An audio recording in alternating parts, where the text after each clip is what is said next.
look at Liberia, where the country marked its 179th Independence Day on Sunday as Africa's oldest republic, rather, reflects on nearly 2 centuries of independence. The anniversary has renewed conversations about the country's history, national identity, and legacy of its founding. The milestone has also raised questions about the role of young people in shaping the country's democratic future and concerns over low political participation and voter apathy. Youth remain the country's largest demographic, yet many feel disconnected from the political process and institutions. To discuss youth representation, rebuilding confidence in politics, and the National Patriotic Party's efforts to reconnect with a new generation despite its controversial past, we are joined by Shardrick Bloyue, who is Senior National Assistant Secretary General for Press, Propaganda and Publicity of the National Patriotic Party in Liberia. Shardrick, a very good morning to you.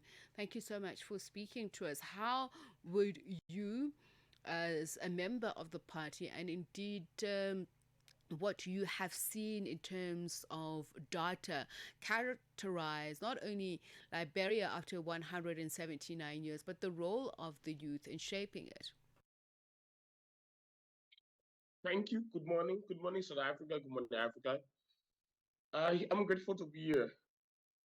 After 179 years, I can say Liberia has improved in youth uh, employment, uh, but the number is not encouraging. But we are not where we used to be as a country. Um, I think it is still the numbers are still low, and we need to do more. It is a bare minimum. We need to do more as a country, and our talks have always been. It's not about employing youth. It's not giving youth jobs, just job, but it's about making young people to be part of uh, the decision is to be part of policy-driven initiatives. So it's not just about job, but it's about how we as a country can encourage young people to be part of policy making and policy-driven initiatives. So Liberia hasn't yet gotten there.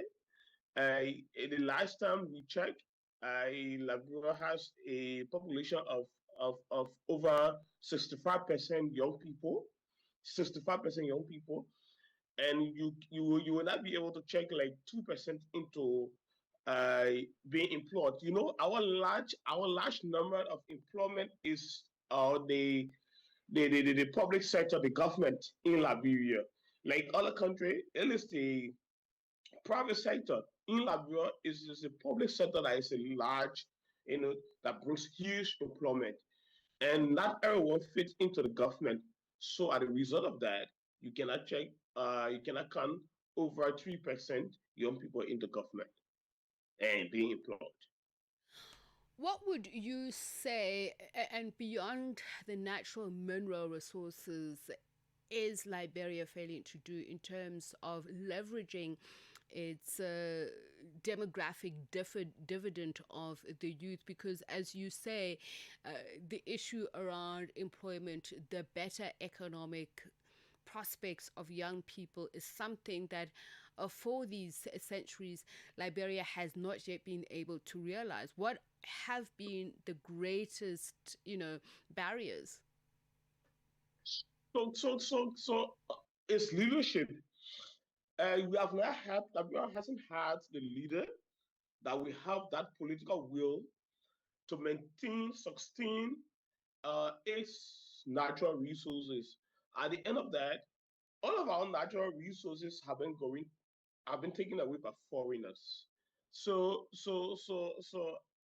I Liberia needs a government that will prioritize sustainability. It's not just a government that will prioritize concessionaires. What we have done over the years, we have prioritized concessionaires.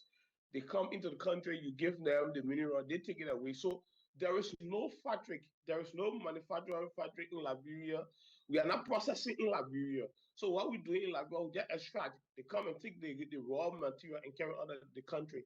So Liberia needs leadership, a leader that will stand up.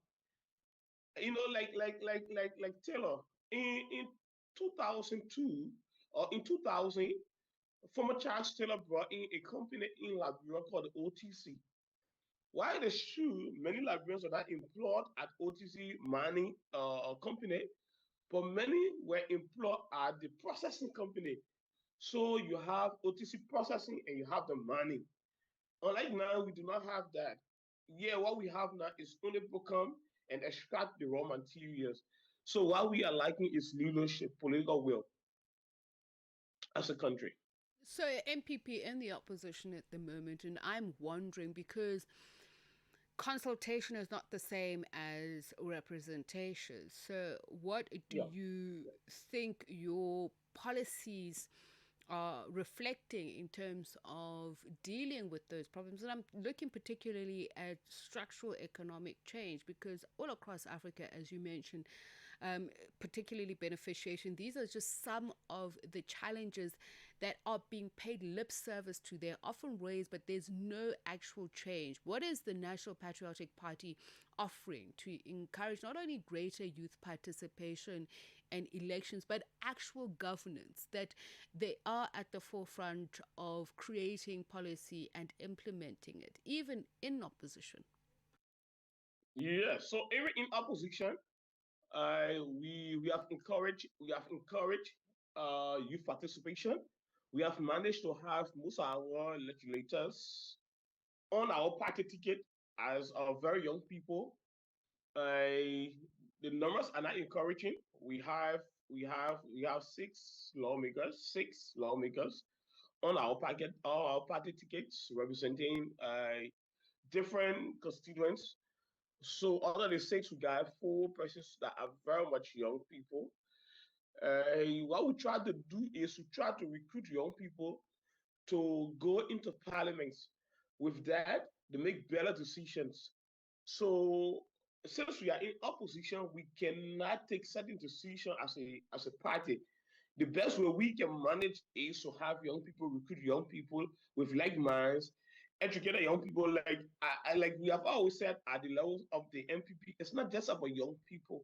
It's about giving the prepared young people the chance. So not just every young person will give the chance, but those who are prepared. So we are not scouting more young people because our national elections is 3 years away. So we are scouting young people to come and participate in the national elections that could win. So the last time we tried, we took 10 persons to the elections. Since we won the elections, out of the six, we got four persons that are very young, in their 30s, at the national legislature. So in Liberia, the national legislature is the policy making body, and then all the other branches of government implement the policy. Yeah. So I'm going to take you back to, I think it's 2024, when the government of Nigeria, I mean, of Liberia, I'm combining two countries. Liberia launched what is known as the New Development Blueprint, a REST agenda for inclusive development. And Correct. it had six pillars, key areas: Yeah. agribusiness as a value chain. We saw roads as an infrastructure. We also saw rule of law and governance, you know, all of these, human capital, the strengthening of the education system. And this, I understand, is a blueprint that goes up until 2030. Have there been any notable changes, any implementation of those pillars that gives young Liberians belief that the system is listening to them? Yes, yes. I am in opposition, but I should applaud the government when they do things that are commendable. Uh, there is the road aspect. The government is trying. Of late, government has brought in machines, what we call in Liberia the yellow machines, the caterpillars, the food runners. all of the machines that face rule or maintain rules. So government brought them over 285. So government has had young people being trained, young people being employed and sent to other countries. So they deploy them to, in Liberia, we have 15 countries. So in the 15 countries, they are deployed and they will be there working to maintain the rules. Since most of our rules in Liberia I what we call the red mud rule, and one of Liberia's greatest problem is transportation roads. So the government is trying to maintain the rules by having machines deployed. So young people were trained, young people were hired, and they are now in the field in rural countries working to maintain the rule. So government is trying when it comes to rural connectivity. Agriculture is still a challenge. It's still a challenge for the government. Rule of law is a challenge for the government. Um, the government is trying to have to go after most of those who were in the past region, the Joshua's region, that were found guilty for corruption. So the government has not been able to actually establish a case against those people. So rule of law, the government is finding a challenge. But in terms of rules, yeah, the government is trying. Yeah. In terms of economy, the government is also trying. And the last time World Bank report, I think we, as a country, the GDP came up to 5.9%. So I think the country is trying. Yeah.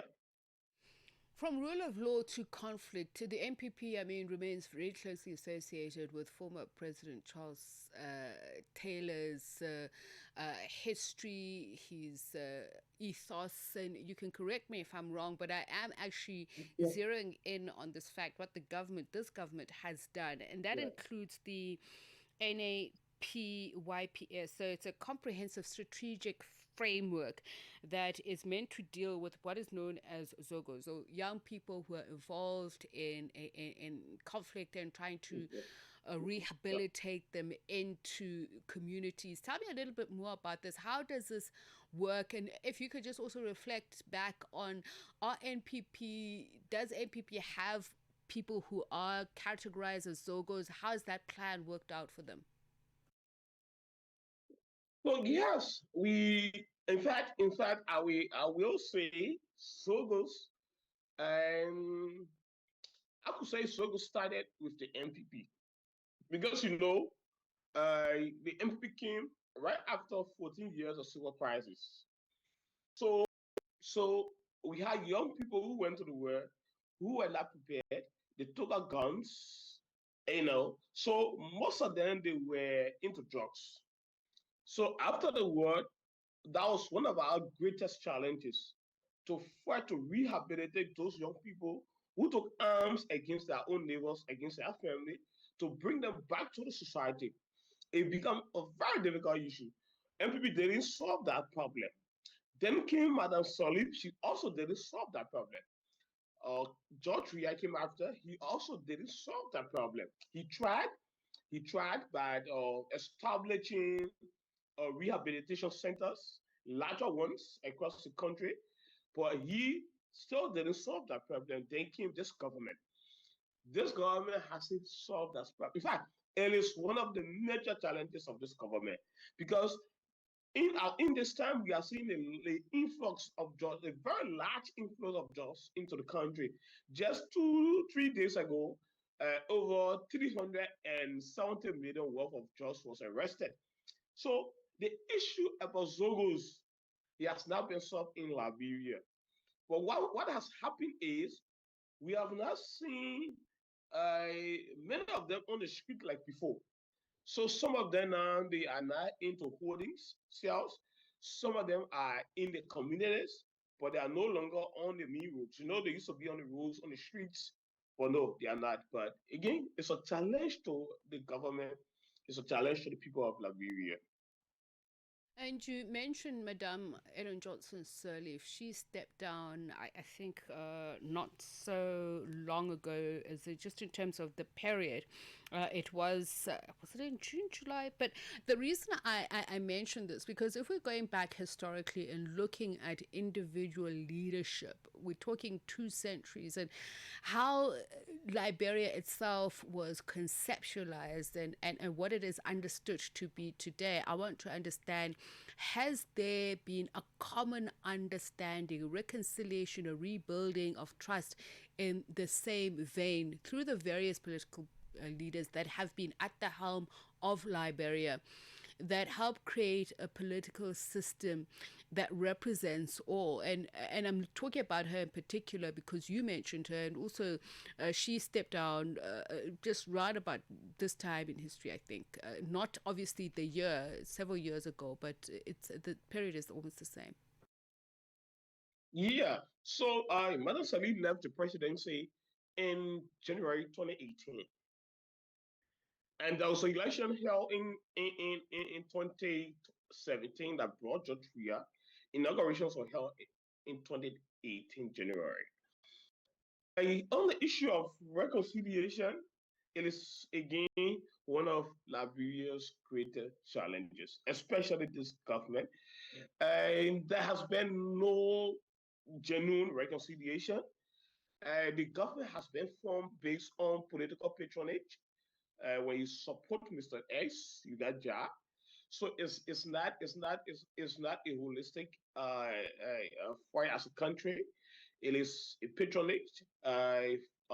It's like what we call the survivor for supporters. So not everyone, not every Liberian have had the privilege, even those who are qualified, but they are in the opposition, they are not had the privilege to get job. So the government is not government of inclusion. And this is not just unique to this government. We have had, like I said again, Mother Solly, George Weah, he has just been the same. His supporters have always been preferred than Liberians who are qualified and are from different political parties. What has happened is this government hasn't had that courage to uh, to have a total reconciliation that could see oppositions, qualified oppositions coming on board to help. It has not happened since the president got to power. He and the former president hasn't started to talk. What we used to see in the past, we used to see former presidents and president having conversations. It has not happened since this president came to power. He took powers. He since he took power, he and George, they have not started to talk. They are not started to have conversation. The country is tense because of that political atmosphere. Given that George came from the youthful population, many young persons like him, so they see it as a threat to him. They see it as marginalization to him. So they are not giving chance to the system to work. So every time, every day there is a protest, because they want to protect him, George. So that's why it's happening in Liberia. Reconciliation is not really ongoing. Yeah, it's political patronage. Well, thank you so much for speaking to us. Much appreciated. And actually, let me correct myself. So she stepped down from being UN Goodwill Ambassador for the health workforce around about this time. I think it was the 26th of June or July, thereabouts. But that's how we come to the end of this discourse. We're speaking there to a youth activist, as well as he is in politics of Liberia, Shardrick Bloyue, Senior National Assistant Secretary General for Press, Propaganda and Publicity of the National Patriotic Party in Liberia. Rise and shine with